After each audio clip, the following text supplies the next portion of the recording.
Hello friends, good morning, সুপ্রভাত। তো আজকে অনেকদিন পর একটা ভিডিও নিয়ে চলে এলাম। তো আজকে যাচ্ছি একটা জায়গাতে, একটা গ্রামে। তো অনেকবার যাওয়ার ইচ্ছে ছিল কিন্তু যেতে পারিনি। তো আজকে যাচ্ছি। তো চলো তোমরা আমাদের সাথে থাকো, দেখতে থাকো কী কী করবো আর না করবো। যদি ভালো লেগে থাকে তো ভিডিওটা সবাই লাইক করো। তো চলো আমার সাথে কে কে যাচ্ছে অবশ্যই তোমাদেরকে দেখাচ্ছি আমার সাথে কে কে আছে। তো অনেকদিন থেকেই বলছিল যাওয়ার জন্য আমার দেওরের বউ, মানে মাহির মা। তো আমারও খুব ইচ্ছে ছিল, কিন্তু আজকে আমার শরীরটা খুব ভালো। ঘুম থেকে উঠে ভোরবেলা উঠে সব কাজ করে ফেলেছি, প্রচুর কাজ করেছি। কাপড় ধোয়া থেকে রান্না টান্না মোটামুটি সব শেষ। পাখিকে খাবার দিয়েছি, মাছকে খাবার দিয়েছি, বাইরের পাখিগুলিকে খাবার দিয়েছি, সবাই মোটামুটি শেষ। এখন আমি যাবো। তো এই ড্রেসটা পরেছি। তো তো চলো আমার সাথে যেতে থাকো।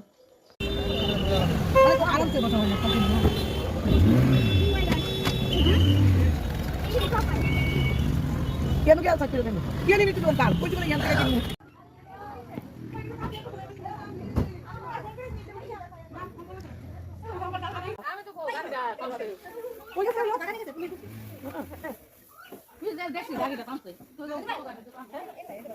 কত নাড়া দিছি গো ওই ধান।